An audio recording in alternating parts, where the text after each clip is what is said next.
अध्यक्षपदासाठी 11,25,000, सदस्यपदासाठी 3,50,000, क वर्ग नगरपरिषदेसाठी अध्यक्षपदासाठी 7,50,000, सदस्यपदासाठी 2,50,000, नगरपंचायतीसाठी अध्यक्षपदासाठी 6 लाख आणि सदस्यपदासाठी 2,25,000 अशी खर्चाची मर्यादा आहे.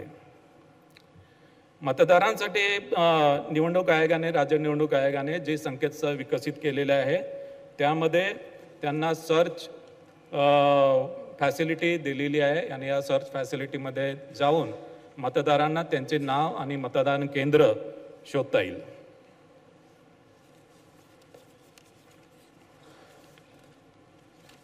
याशिवाय मतदारांच्या सोयीसाठी एक नवीन मोबाईल ॲपसुद्धा आम्ही विकसित केलेले आहे. या मोबाईल ॲपच्या मदतीने मतदारांना त्यांच्या मतदार यादीमधील नाव शोधता येईल. याशिवाय त्यांचं मतदान केंद्र शोधता येईल. याशिवाय नो युअर कॅन्डिडेट म्हणजे उमेदवाराविषयी त्यांनी उमेदवारांनी जे प्रतिज्ञापत्र दाखल केलं त्या प्रतिज्ञापत्राच्या अनुषंगाने त्यांच्याबाबत काही गुन्हेगारीविषयी गुन्हे दाखल केले असतील किंवा त्यांच्या शैक्षणिक क्वालिफिकेशनबाबत आणि त्यांच्या आर्थिक परिस्थितीबाबत त्यांना माहिती मिळू शकेल. म्हणजे नो युअर कॅन्डिडेट ही माहिती सर्वसामान्य मतदारांना ही या मोबाईल ॲपच्या माध्यमाने उपलब्ध होईल. मतदार यादीच्या बाबतीत जे संभाव्य दुबार नावाबाबत राज्य निवडणूक आयोगाने पूर्ण दक्षता घेतलेली आहे. राज्य निवडणूक आयोगाने त्यांच्या सिस्टीमवर टूल विकसित केलेले आहे आणि या टूलच्या माध्यमाने प्रत्येक नगरपरिषद नगरपंचायतीमधील प्रभागामध्ये संभाव्य दुबार मतदार हे डबल स्टार असे चिन्ह त्याच्या पुढे आलेले आहे. जिथे जिथे अशा प्रकारचे डबल स्टार आलेले आहे तिथे संबंधित अधिकारी संबंधित मतदारांना कॉन्टॅक्ट करून तो कुठल्या प्रभागामध्ये आणि तो कुठल्या मतदान केंद्रामध्ये तो मतदान करेल याची माहिती घेईल. त्यासोबत त्याचं नाव, त्याचं लिंग, त्याचा फोटोग्राफ आणि त्याचा पत्ता या सर्व बाबीसुद्धा तपासेल. ज्या मतदान केंद्रामध्ये त्यांनी ऑप्शन दिलेला आहे त्या मतदान केंद्रामध्ये त्याला मतदानाची सोय असेल आणि इतर मतदान केंद्रामध्ये त्याला मतदान करता येणार नाही. ज्या मतदारांच्या नावानं पुढे डबल स्टार आलेला आहे, दुबार मतदार म्हणून डबल स्टार आलेला आहे, पण त्यांनी काही प्रतिसाद दिला नाही तर सर्व मतदान केंद्रावर त्याचं डबल स्टार म्हणून नोंद होईल आणि असा मतदार मतदान केंद्रावर आल्यानंतर त्याच्याकडून एक डिक्लेरेशन घेतलं जाईल की या मतदान केंद्राव्यतिरिक्त इतर मतदान केंद्रामध्ये त्यांनी मतदान केलं नाही किंवा या मतदानानंतर दुसऱ्या मतदान केंद्रावर तो मतदान करणार नाही. म्हणजे एकाच मतदान केंद्रावर त्याला मतदान करता येईल. ऑफकोर्स त्याच्या ज्या वेगवेगळे जे अधिनियम आहेत आणि नियम याच्यामधल्या मतदारांच्या पात्रतेविषयी ज्या तरतुदी आहेत त्या ऑफकोर्स प्रिसाइडिंग ऑफिसर या तपासून घेतील. मतदार जागृतीच्या संदर्भात मतदानाचा टक्का वाढावा यासाठी आम्ही 32 वेगवेगळ्या प्रकारचे ॲक्च्युली वोटर्स अवेअरनेस कॅम्पेन आम्ही घोषित केलेले आहेत आणि संबंधित नगरपरिषद आणि नगरपंचायती यांच्या निधीमधून हे जे मतदान आणि काही निधी राज्य निवडणूक आयोगाकडे पण आहे. सोशल मीडियाच्या माध्यमाने आणि राज्य निवडणूक आयोगाने त्याच्या संदर्भात एक गीतसुद्धा तयार केलेलं आहे आणि या वोटर्स अवेअरनेस कॅम्पेनच्या माध्यमाने मतदानाचा टक्का जास्तीत जास्त वाढेल याच्याबद्दल आम्ही दक्षता घेतलेली आहे. वेगवेगळे पोस्टर्स, बॅनर्स, क्रिएटिव्ह आर्ट, भित्तिचित्र, चित्ररथ याच्या माध्यमाने सुद्धा वोटर्स अवेअरनेस कॅम्पेन राबवला जाईल. मतदान केंद्रावर पुरेशा सुविधा देण्यात आलेल्या आहेत आणि त्याच्यामध्ये विशेष करून दिव्यांग मतदार, तान्ह्या बाळासह ज्या स्त्रिया आहेत, गरोदर स्त्रिया आहेत, ज्येष्ठ नागरिक आहेत यांना प्राधान्याने मतदान करून दिलं जाईल. दिव्यांग आणि ज्येष्ठ नागरिकांसाठी रॅम्पची सोय केलेली आहे. याशिवाय व्हीलचेअर्सची सुद्धा व्यवस्था करण्यात येणार आहे. सर्व मतदान केंद्रावर विजेची व्यवस्था, पिण्याच्या पाण्याची व्यवस्था, सावलीची व्यवस्था, शौचालयाची व्यवस्था उपलब्ध करून देण्यात आलेली आहे आणि विशेष करून काही मतदान केंद्र हे गुलाबी मतदान केंद्र म्हणून ॲक्च्युली हे आम्ही करू आणि या गुलाबी मतदान केंद्रामध्ये या मतदान केंद्रातील सर्व निवडणूक अधिकारी कर्मचारी पोलीस कर्मचारी हे महिला कर्मचारी असतील. यावेळेस मतदान केंद्राच्या इमारतीमध्ये मोबाईल नेण्याची एक फॅसिलिटी आम्ही दिलेली आहे. मात्र ॲक्च्युअल मतदान केंद्रामध्ये मोबाईल नेता येणार नाही, त्या इमारतीमध्ये नेता येईल आणि त्या मतदान केंद्राच्या बाहेर एक फॅसिलिटी असेल, तिथे मोबाईल तिथे डिपॉझिट करता येईल.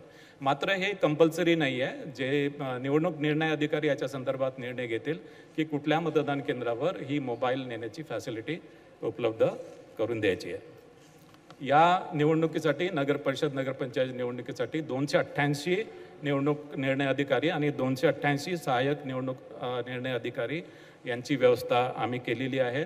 यासाठी एकूण पोलिंग स्टाफ काउंटिंग स्टाफ एकूण 66,775 निवडणूक अधिकारी कर्मचाऱ्यांची व्यवस्था आम्ही केलेली आहे. यामध्ये एकूण मतदार पुरुष मतदार हे 53,79,931 असतील, महिला मतदार 53,22,870 असतील आणि इतर मतदार म्हणजे याच्यामध्ये ट्रान्सजेंडर येतात ते 775 मतदार असतील. अशा अनुषंगाने एकूण मतदार 1,07,03,576 असतील. 13,355 मतदान केंद्राच्या माध्यमाने ही निवडणूक कंडक्ट केल्या जाईल. एकूण 246 नगरपरिषदेची निवडणूक होत आहे. 42 नगरपंचायती आहेत. 288 अध्यक्षपदांच्या जागा आहेत. एकूण प्रभाग 3,820 आहेत. एकूण सदस्य संख्या 6,859 आहे. त्यापैकी महिलांसाठी 3,492 प्रभाग हे आरक्षित आहे. अनुसूचित जातीसाठी 895 जागा आहेत. त्यापैकी 498 महिलांसाठी आरक्षित आहेत. अनुसूचित जमातीसाठी 338 सदस्यपद आहेत. त्यापैकी 187 महिला असतील. नागरिकांच्या मागासवर्ग प्रवर्गासाठी 1,821 जागा आहेत. त्यापैकी 1,005 महिला असतील आणि सर्वसाधारण 3,805 जागा असतील. त्यापैकी 1,802 महिला असतील. आता विभागनिहाय किती नगरपरिषद नगरपंचायतीच्या निवडणूक होत आहे हे मी घोषित करतो आहे. कोकण विभाग 27, नाशिक विभाग 49, पुणे विभाग 60, छत्रपती संभाजीनगर विभाग 52, अमरावती विभाग 45 आणि नागपूर विभाग 55.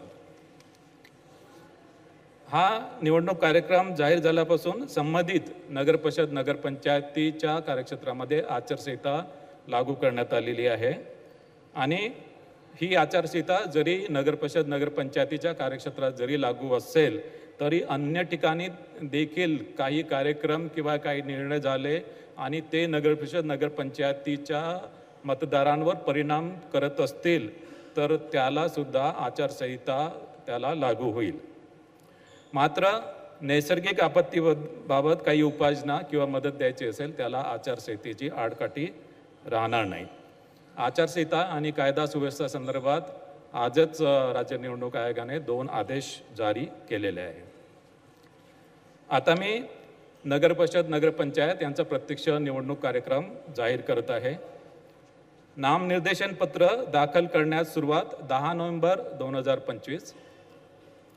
नामनिर्देशन पत्राची दाखल करण्याची अंतिम मुदत 17 नोव्हेंबर 2025.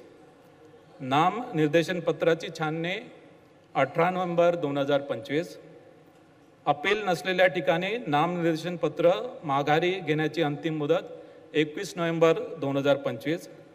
अपील असलेल्या ठिकाणी नामनिर्देशन पत्र माघारीची अंतिम मुदत 25 नोव्हेंबर 2025. निवडणूक चिन्ह नेमून देण्याचा तसेच अंतिमरित्या निवडणूक लढविणाऱ्या उमेदवारांची यादी 26 नोव्हेंबर 2025. मतदानाचा दिवस 2 डिसेंबर 2025. मतमोजणीचा दिवस 3 डिसेंबर 2025. शासन राजपत्रात निकाल प्रसिद्ध करण्याचा दिवस 10 नोव्हेंबर 2025. 10 डिसेंबर 2025. तर या अनुषंगाने नगरपरिषद नगरपंचायतीच्या निवडणुका या स्वच्छ, पारदर्शक, निर्भय आणि कायदा व नियमाच्या चौकटीत करण्याची संपूर्ण दक्षता राज्य निवडणूक आयोगाने घेतलेली आहे.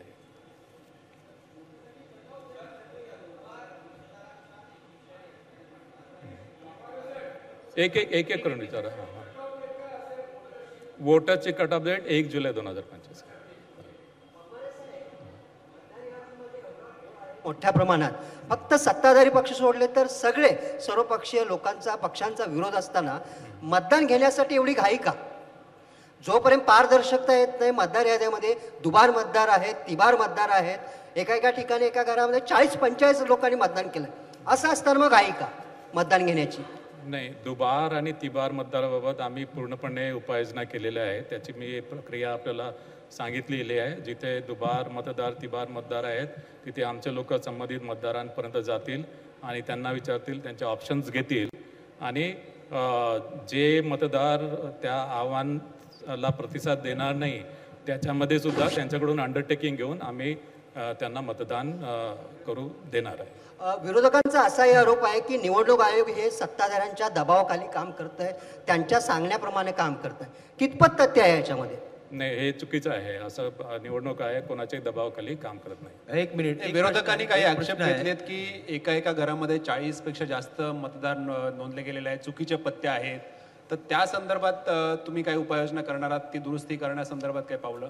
नाही, हे बघा, ॲक्च्युली आम्हाला यादी जी आहे, मतदार यादी, ही ॲक्च्युली इलेक्शन कमिशन ऑफ इंडियाकडून मिळते.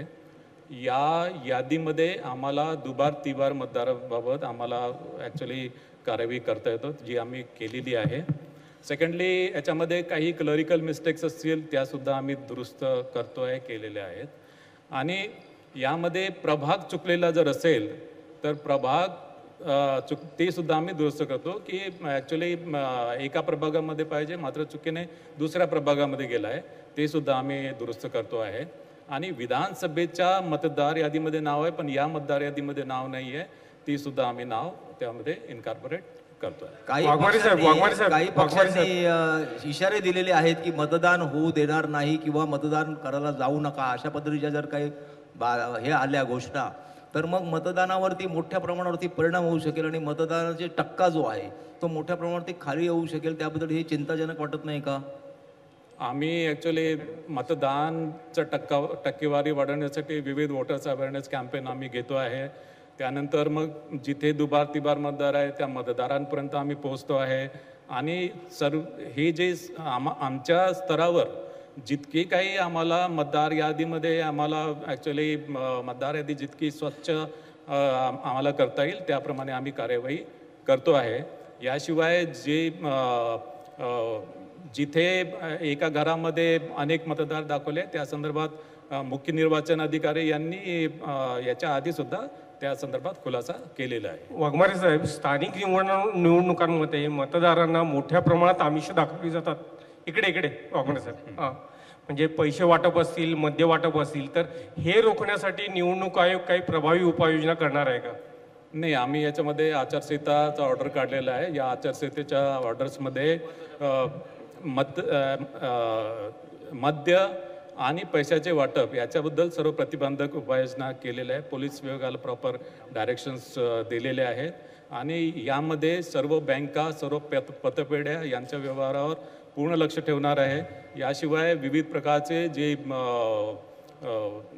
पोर्ट्स असतील, एअरपोर्ट्स असतील किंवा विविध ट्रान्सपोर्ट्स व्हेकल असतील या ठिकाणी सुद्धा पुरेशी उपाययोजना आम्ही करतो आहे. वाघमारे साहेब, आता महाविकास आघाडीनं जो मोर्चा काढला होता आणि त्यापूर्वी तुमची सुद्धा भेट घेतली होती, एक प्रश्न या निमित्ताने उपस्थित होतोय की दुबार मतदार आहेत, तिबार मतदार आहेत, तुम्ही सांगितलं की आता डबल स्टार केलं जाईल, त्यांच्याकडून अंडरटेकिंग घेतलं जाईल, कुठे राहतात नाव पत्ता लिंग शोधलं जाईल.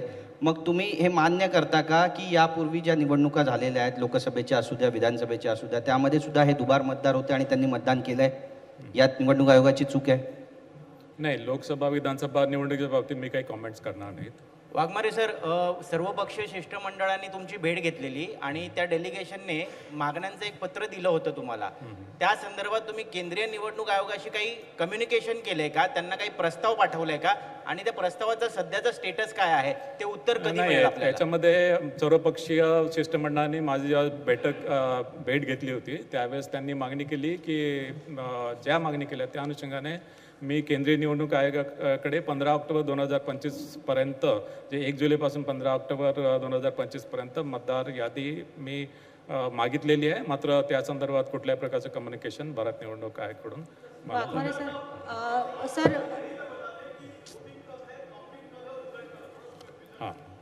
हाँ, इसमें नाम निर्देशन पत्र जो है, नाम निर्देशन पत्र दाखल करने की डेट है 10 नवंबर 2025.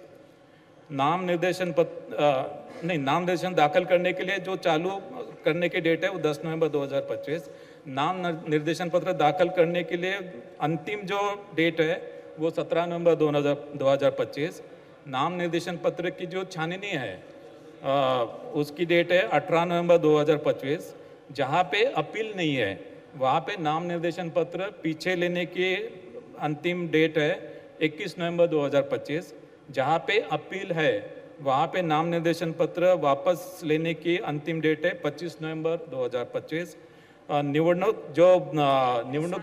चिन्ह जो है, निवडणूक चिन्ह और final list of contesting candidate, इसकी डेट है 26 नवंबर 2025. मतदान दिन की डेट है 2 दिसंबर 2025. मत मोजनी यानी काउंटिंग की डेट है 3 दिसंबर 2025 और गवर्नमेंट गैजेट में निकाल पब्लिश करने की डेट है 10 दिसंबर 2025. सर, गुड इवनिंग सर, मैं उत्तर भारतीय विकास सेना से राजेश त्रिपाठी. सर, एक क्वेश्चन है. उत्तर भारतीय विकास सेना से रजिस्टर्ड अनरिकॉग्नाइज्ड पार्टी है. चुनाव चिन्ह हमारा ऑटो रिक्शा है, तो उसके लिए क्या प्रक्रिया है? पत्रकार नाहीये तुम्ही, बसा खाली. नहीं, पत्रकार नहीं, पत्रकार परिषद आहे. नहीं, चुनाव चिन्ह के बारे में साहब से पूछना है. नहीं, आप रुक जाइए. सर, माझा एक प्रश्न प्रश्न आहे आहे की लोकांचा तुमच्यावरती विश्वास आहे, तुम्ही आतापर्यंत चांगलं काम केलं, पण आता या वेळेला मतदारांचा प्रचंड रोष आहे, त्यांना त्रास आहे आणि त्यांची नावं गाळलेली आहेत किंवा दुबार आलेली आहेत. या अशा कठीण परिस्थितीमध्ये आपण सुप्रीम कोर्टाकडे ही निवडणूक आणखी पुढे ढकलावी यासाठी आमच्यासाठी तुम्ही का प्रयत्न केला नाहीत? सर्वोच्च न्यायालयाने ऑलरेडी 31 जानेवारी 2026 डेट दिलेली आहे. 31 जानेवारी 2026च्या आतमध्ये सर्व निवडणुका कंडक्ट करायच्या आहेत. सर, एक प्रश्न असा आहे की अनेक वेळेला इकडे सर जात वैध प्रमाणपत्रामुळे अनेक वेळेला न्यायप्रविष्ट प्रकरणं होतात. मागच्या वेळेला ज्यांची मुदत संपली त्यांची अनेक प्रकरणं न्याय प्रणालीमध्ये आहेत, वेटिंगला आहेत. मग असे जे उमेदवार आता फॉर्म भरतील ज्यांच्या कोर्ट मॅटर्स सुरू आहेत त्यांना आपण कशा पद्धतीने हे करणार आहात की त्यांना 6 महिन्याची मुदत देणार आहात? प्रोव्हिजन एकदम क्लिअर आहे की नामनिर्देशन पत्र दाखल करण्यापूर्वी नामनिर्देशन पत्र दाखल करताना त्यांच्याकडे वैधता प्रमाणपत्र असेल तर अडचण नाही आहे. मात्र नामनिर्देशन पत्र दाखल करताना त्यांच्याकडे वैधता प्रमाणपत्र नसेल, मात्र नामनिर्देशन पत्र दाखल करण्यापूर्वी त्यांनी स्क्रुटिनी कमिटीकडे अर्ज केला असेल आणि त्याची पावती जर दाखल केली तर नामनिर्देशन पत्र त्यांचं स्वीकारलं जाईल. मात्र ते जर निवडून आले तर त्यांना 6 महिन्याच्या आतमध्ये त्यांना कास्ट व्हॅलिडिटी सर्टिफिकेट सादर करणं बंधनकारक राहील. 6 महिन्याच्या आतमध्ये कास्ट व्हॅलिडिटी सर्टिफिकेट त्यांनी दिलं नाही तर त्या उमेदवाराची निवडणूक ही रद्द होईल. सर, तुम्ही डबल स्टार असणाऱ्या मतदारांबाबतीत बोललात. सर,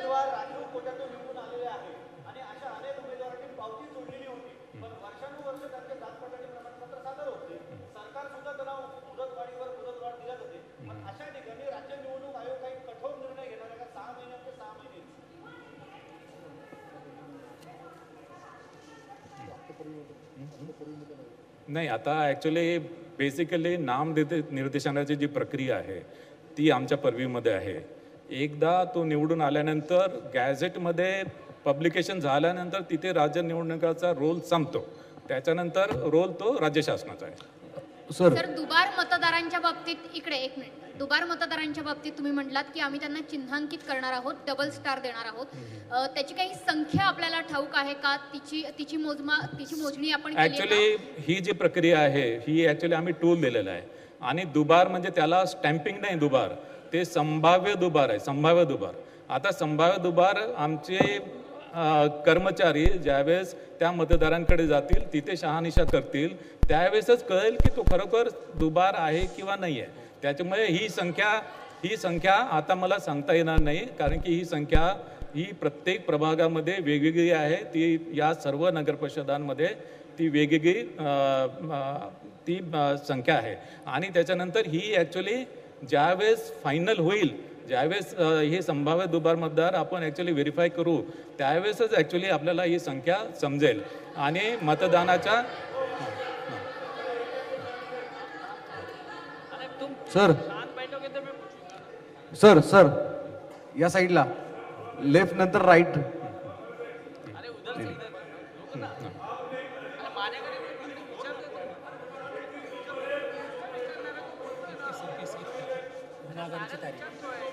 नाही, माघारी घेण्याची तारीख आहे. हे बघा, अपील जिथे अपील नहीं है, आप हिंदी में बोलो या हाँ, जहाँ पे अपील नहीं है, जहाँ पे अपील नहीं है, यहाँ पे नाम निर्देशन पत्र वापस लेने की लास्ट डेट है 21 नवंबर. 21 नवंबर.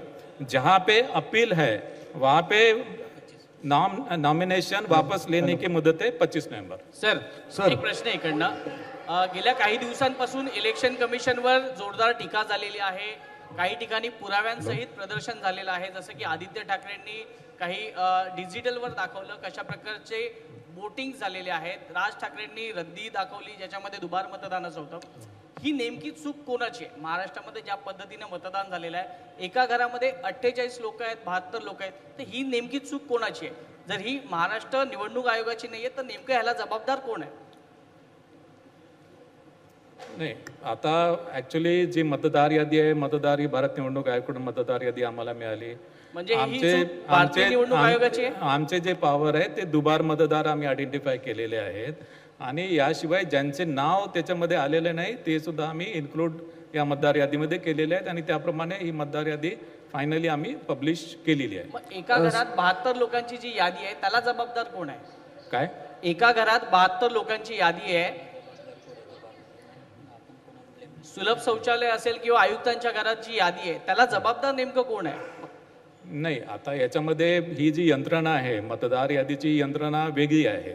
ही ॲक्च्युली तुमचा वचक नाहीये का या यंत्रणा? आम्ही फक्त ती यादी अडॉप्ट करतो.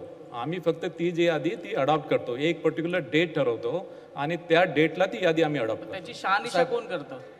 सर, शहानिशाचे जे प्रकार आहेत ते सांगितलं मी. दुबार मतदार असतील तिथे आम्ही बघतो, चुकीच्या प्रभागामध्ये गेलं ती आम्ही बघतो, नाव इन्क्लूड झालं नाही, विधानसभा मतदार यादीमध्ये नाव आहे पण याच्यामध्ये नाही आहे ते इन्क्लूड करतो, काही क्लरिकल मिस्टेक्स असेल, एरर असेल ते इन्क्लूड करतो. ज्या ठिकाणी जागाच नाहीये त्या ठिकाणी मतदान झालं का? ज्या ठिकाणी जागाच नाहीये, फक्त रिकामी आहे त्या ठिकाणी मतदार आहेत. मग हे याच्या संदर्भात काहीतरी असेल ना, काहीतरी जबाबदारी असेल साहेब. जबाबदारी जी आहे त्याच्यामध्ये प्रत्येक प्राधिकरणाची जबाबदारी जी निश्चित केलेली आहे. राज्य निवडणूक आयोगाची जी रिस्पॉन्सिबिलिटी ती राज्य निवडणूक आयोगाची आहे. भारत निवडणूक आयोगाचे जे अधिकार आहे ते भारत निवडणूक आयोगाचे अधिकार आहे. एक दुबार नावाच्या याच्यावरून जो आता सगळ्यात मोठा वाद सुरू आहे त्याच्यामध्ये प्रामुख्याने केंद्रीय निवडणूक अखत्याराची जी लिस्ट आहे तीच आपण आता परत एकदा वापरतोय असं तुमचं स्पष्ट म्हणणं आहे. मुळात यातल्या दुबार नावांच्या संदर्भात तुम्ही जे सांगता की काही ठिकाणी डबल स्टार ज्यांची नावं साम्य असेल, पत्ता साम्य असेल, त्यांच्या संदर्भातले स्टार असेल, तर अशांची साधारणतः संख्या तुमच्याकडे आली आहे का? किती आहे? नाही, मी ऍक्च्युअली संख्या सध्या मी सांगू शकणार नाही, कारण की आता ही जी प्रक्रिया आहे ती प्रक्रिया प्रत्येक जे रिटर्निंग ऑफिसर आहे त्यांच्या स्तरावर सुरू आहे. आणि त्यामध्ये ॲक्च्युली फिजिकल व्हेरिफिकेशन आणि मतदानाच्या 2 दिवस आधीपर्यंत ही प्रक्रिया सुरू राहील. मतदानाच्या 2 दिवस आधी एक्झॅक्टली आपल्याला दुबार मतदार किती आहेत एक्झॅक्टली, कारण की आता जे सॉफ्टवेअरने आयडेंटिफाय केलं ते संभाव्य दुबार आहेत, ते ॲक्च्युअल दुबार नाही, ते संभाव्य दुबार आहेत. वाघमारेजी, एक सवाल ऐसा है वाघमारे जी, लेफ्ट साइड राइट साइड में देखिए आप। वाघमारे जी हेलो दिनेश जी, सवाल ये है, अपने देश का संविधान ये कहता है कि भले 100 लोग छूट जाए लेकिन एक बेगुनाह जो है उसे सजा नहीं होनी चाहिए। सवाल यही है कि सारे पॉलिटिकल पार्टी, एक पार्टी छोड़कर सारे पॉलिटिकल पार्टी कह रहे हैं कि इनका मतदान यहाँ हुआ है, इनका मतदान यहाँ हुआ है, ये घर में 10 लोग रहते हैं, 50 लोग रहते हैं, शौचालय में है। आप जवाब देते वक्त ऐसे जवाब दे रहे कि ये हमारी जिम्मेदारी नहीं है, दूसरे की जिम्मेदारी है। आपके अध्यक्षता में अगर ये चुनाव हो रहे हैं तो आपको ऐसा नहीं लगता कि ये चुनाव निष्पक्ष और किसी एक के ऊपर भी अन्याय नहीं हो? वो कितने हैं ये छोड़ दो, इसकी जिम्मेदारी आप लेते हैं नहीं लेते हैं क्या? और सवाल दूसरा ये है कि ये होते हुए भी आप चुनाव करवाना चाहते हो। कोणत्याही पक्षावर अन्याय होणार नाही आणि कुठल्याही मतदारांवर अन्याय होणार नाही। जो मतदार योग्य आहे, मतदार यादीमध्ये आहे आणि ज्याची या मतदारांची तपासणी प्रिसाइडिंग ऑफिसर लेवलवर पण होते, तिथे त्यांना पोलिंग एजंट किंवा प्रिसाइडिंग ऑफिसरला काही त्याच्यामध्ये डाऊट आला, तिथे सुद्धा ते तपासणी करू शकतात। बैठक झाली होती, या बैठकीमध्ये त्यांनी काही मागण्या जो कह रहे हैं कि जो संभाव डुप्लीकेट वोटर्स हैं उनकी संख्या कितनी है और आप कितने तारीख तक इनको चिन्हित कर पाएंगे, क्योंकि आप 2 तारीख को ही वोटिंग लेने की बात कर रहे हैं।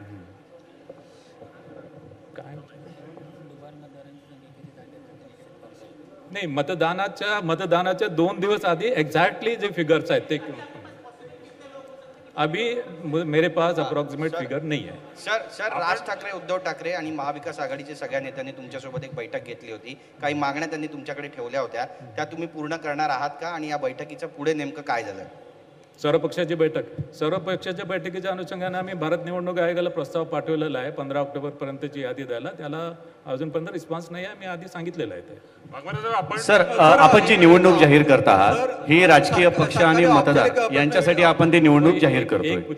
सर 1 मिनिट, आपण जे उत्तर देत आहे सरकारी औपचारिक उत्तर देत आहे, लोकशाही वाचवण्यासाठी बॅलेट पेपरवर वोटिंग का होत नाही आणि जी मतदानाची यादी आहे तिथं जेवढे सर्व बसलेत किंवा तुम्हालाही माहिती आहे जे वोटिंगची जी लिस्ट आहे किंवा जी लोकांची नावाची गोंधळ आहे तो कंप्लीट जो होत नाही, आधार कार्डशी वोटिंग कार्ड लिंक होत नाही, तो पण तुम्ही मतदान का घेण्याची काय करताय? हे बघा, 2005 मध्ये इलेक्ट्रॉनिक वोटिंग मशीन आपण आणली 2005 मध्ये। 2005 मध्ये अधिनियमामध्ये तरतूद केली इलेक्ट्रॉनिक वोटिंग मशीनची। याशिवाय इलेक्ट्रॉनिक वोटिंग मशीनच्या संदर्भात वेगवेगळ्या सन्माननीय न्यायालयामध्ये पिटिशन दाखल झालेलं आहे आणि माननीय सर्वोच्च न्यायालयापर्यंत न्यायालयाने निर्वाह दिला आहे की इलेक्ट्रॉनिक वोटिंग मशीनचा वापर योग्य आहे। आपल्या कायद्यामध्ये इलेक्ट्रॉनिक वोटिंग मशीनची तरतूद आहे। सर, एक दुसरा प्रश्न असा आहे की जे महाविकास आघाडीच्या माध्यमातून जो प्रश्न उपस्थित केला गेलेला आहे दुबार मतदारांचा, आणि नागरिकांकडून पण काही या संदर्भामध्ये आपल्याकडे मागणी केलेली आहे, राजकीय पक्षांकडून पण मागणी केलेली आहे, कारण तेच राजकीय पक्ष स्थानिक स्वराज्य संस्थेमध्ये निवडणूक लढवतात। पण अशा बाबतीत जर त्यांच्या मनामध्ये शंका असेल आणि आपण म्हणताय की मतदार यादी ही केंद्रीय निवडणूक आयोगाकडून तुम्ही अडॉप्ट करता, तर याच्यामध्ये ज्या शंका आहे किंवा ज्या तक्रारी आहे त्याबाबत आपण केंद्रीय निवडणूक आयोगाकडे काय मत मांडलेलं आहे, त्यांच्याकडून काय मत आलेलं आहे की नाही आहे? नसेल आलं तर पुन्हा आपण त्याच्यावरती काय भूमिका घेणार आहात?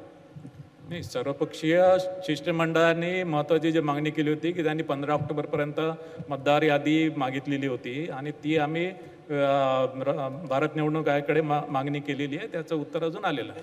वाघमारे साहेब इकडे पुढे, वाघमारे साहेब एक जण विचारा कृपया। वाघमारे साहेब पुढं, मोरे साहेब एकदा लेफ्ट ने घ्या, एक मिनिट, मोरे साहेब एकदा लेफ्ट ने घ्या, एकदा राईट ने घ्या। वाघमारे साहेब पुढं, नाही 1 मिनिट, सगळ्यांना विचारू द्या, बाकीचे राहिले आहेत त्यांचं होऊ देत ना, होऊ देत सगळ्यांना एकदा होऊ दे। थांबा 2017 मध्ये आवाज नाही तुमचा, आवाज सुरेंद्र, आवाज नाही, आवाज। 2017 मध्ये राज्य निवडणूक आयोगाने व्हीव्हीपॅटचा वापर पायलट प्रोजेक्ट म्हणून नांदेडमध्ये केला होता। व्हीव्हीपॅट नाही, बघा व्हीव्हीपॅट जे आहे, व्हीव्हीपॅट एक तर नंबर 1, 1 मिनिट मला उत्तर देऊ। व्हीव्हीपॅट जे आहे, व्हीव्हीपॅट आपल्या कुठल्याच अधिनियमामध्ये नियमामध्ये व्हीव्हीपॅटची तरतूद नाही आहे, नंबर 1। आपल्या काही स्थानिक स्वराज्य संस्था, काही स्थानिक स्वराज्य संस्था सोडून इतर सर्व स्थानिक स्वराज्य संस्थांमध्ये मल्टी मेंबर मल्टी पोस्टची तरतूद आहे। म्हणजे महापालिकामध्ये 4 मेंबर आहेत, नगर परिषदमध्ये 2 आहेत, आणि जिल्हा परिषदमध्ये 1 विभाग 1 गण आणि अशी जी मल्टीमेंबर मल्टीपोस्टसाठी व्ही व्ही पॅट मशीन सध्या अस्तित्वात नाही आहे. सर्व स्टेट इलेक्शन कमिशन्सची टेक्निकल इव्हॅल्युएशन कमिटी यामध्ये स्थापन झाली आहे आणि त्या टेक्निकल इव्हॅल्युएशन कमिटीने व्ही व्ही पॅट संदर्भात टेक्निकल स्पेसिफिकेशन अजूनपर्यंत निश्चित केलेले नाही आहे आणि या दृष्टीने व्ही व्ही पॅटचा वापर आपण या निवडणुकीमध्ये करणार नाही.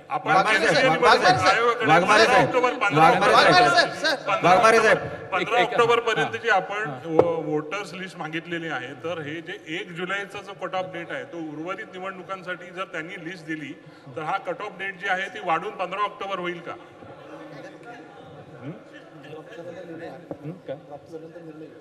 हां नाही, आता ॲक्च्युली 15 ऑक्टोबरपर्यंतची मतदार यादी आम्हाला प्राप्त झाली तर कट ऑफ वाढवण्याबाबत योग्य तो निर्णय आम्ही घेऊ. मात्र अजूनपर्यंत आम्हाला ती यादी काही प्राप्त झाली.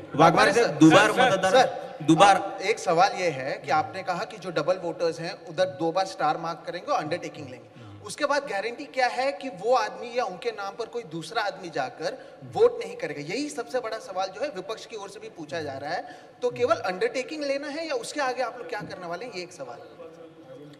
देखो, एक्चुअली दोबार मतदार के लिए अंडरटेकिंग तो एक है, लेकिन जो अधिनियम नियम में जो तत्व है आइडेंटिफिकेशन के बारे में अगर कुछ यहाँ पे डाउट आता है आइदर प्रिसाइडिंग अफसर को या पोलिंग एजेंट को, तो वहाँ पे समरी इंक्वायरी करने की पावर प्रिसाइडिंग अफसर को है. और अगर उनको वहाँ पे अगर ऐसा दिखाई दिया कि वो समझो बोगस वोटर्स है तो उसको वो वोट नहीं करने देते. लेकिन सर दूसरे जो पोलिंग बूथ रहेगा क्या उसको इन्फॉर्म किया जाएगा कि ये जो वोटर है वो दोनों तरफ रजिस्टर ऑलरेडी वहाँ पे मार्क करेंगे. Exactly, वहाँ पे मार्क करेंगे.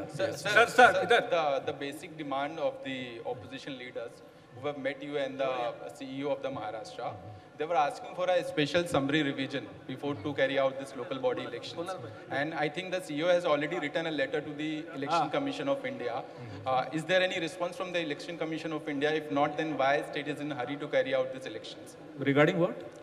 There is already, the opposition parties have asked for a special summary revision before going ahead with this election. And I think a letter has been communicated with the ECI. Actually, as far as the summary revision is concerned, that is not our jurisdiction. Summary revision is that is what I'm asking you, sir. Is there any response from the ECI? Like the CEO has already written to the ECI, and this is what the opposition was demanding. No, actually, no communication.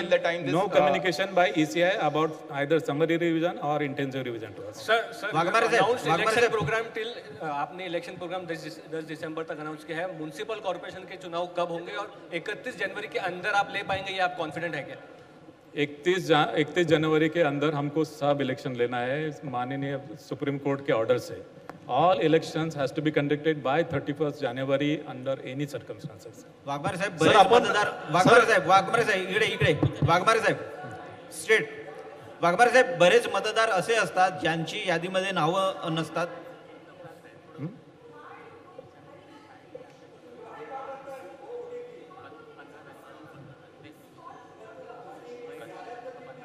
See, number one, Honorable Supreme Court has given mandate to take all the election before 31st January 26.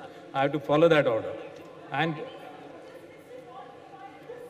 we have taken appropriate measures as far as the voting list is, voters list is concerned, that I have already elaborated in detail. आपण दुबार मतदारांसंदर्भात बरेच काही बोललात. ज्यांची नावं application करून सुद्धा मतदार यादीमध्ये येत नाही, त्या मतदारांसंदर्भातला तुमचा निर्णय काय आहे? आणि दुबार मतदारांसंदर्भातला तुम्ही जो सांगताय तो पूर्ण कन्फ्युजन निर्माण करणार आहे. संबंधित प्रिसाइडिंग ऑफिसर किंवा रिटर्निंग ऑफिसर हे कसं ठरवणार की तो डबल स्टार लागलेला आहे, तर त्याच्याबद्दल कन्फ्युजन निर्माण करणार आहे. साहेब, वादावादी होऊ शकते बऱ्याच वेळा, असं आपण बघितलंय. याची एकंदरीतच जबाबदारी तय करायला पाहिजे. जिथे संभाव्य दुबार मतदार आहेत तिथे डबल स्टार आहेत आणि ते मतदार यादीमध्ये ती नोंद आहे. याशिवाय ज्यावेळेस तो मतदार ऍक्च्युली पोलिंग स्टेशन इंडिकेट करेल ती सुद्धा नोंद त्याच्यामध्ये घेण्यात येईल आणि त्याच्यामध्ये इतर ठिकाणी त्याचं नाव जिथे जिथे येते त्यावेळेस तो कुठल्या मतदान केंद्रामध्ये आणि कुठल्या पार्टमध्ये तो मतदान करणार आहे हे सुद्धा इंडिकेट केला जाईल. त्याच्यामुळे त्यांनी एका मतदान केंद्रामध्ये ऑप्शन जर दिला तर दुसऱ्या मतदान केंद्रामध्ये तिथल्या ज्या working copy of electoral roll राहील त्याच्यामध्ये ती नोंद राहील की हा वोटर जो आहे या मतदान केंद्रामध्ये वोट करणार. सर, तुम्ही म्हणताय की संभाव्य तुम्ही म्हणताय की लास्ट संभाव्य- क्वेश्चन, लास्ट टू क्वेश्चन्स. तुम्ही म्हणताय की संभाव्य मतदारांचं आम्ही क्रॉस चेक करतोय, पण संभाव्य तुम्ही कशाच्या आधारावर ठरवत आहात? आणि विरोधकांनी जी यादी दिली आहे ऍक्च्युली किंवा उदाहरणं दिलेली ऑलरेडी मी आहेत, सांगितलेलं आहे की राज्य निवडणूक आयोगाने एक ऍक्च्युली आमच्याकडे एक टूल आहे, त्या टूलच्या आधारे आम्ही संभाव्य दुबार मतदार ऑलरेडी मतदार यादीमध्ये मार्क झालेले आहे, त्याला स्टार आम्ही त्याला मार्क आणि हेच टूल तुम्ही कॉर्पोरेशन इलेक्शन साठी सुद्धा वापरणार आहात का? त्याच्यासाठी झेडपी साठी पण वापरणार आहात? सर्व स्थानिक स्वराज्य संस्थांसाठी सेम टूल वापरणार आहे. वाघमारे साहेब, शेवटचा प्रश्न. माझा एक प्रश्न आहे. दुबार तिबार हे जे मत खाली बसा, खाली बसा.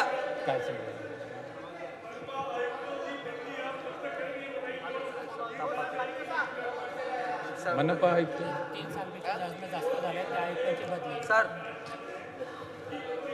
जिथे मनपा आयुक्त 3 वर्षापेक्षा जास्त झालेले आहे ते ऍक्च्युली त्यांची बदली करण्यासंदर्भात ऑलरेडी मुख्य सचिव महोदयांना आम्ही कळवलेलं आहे. जर झाली नसेल तर will take up that issue.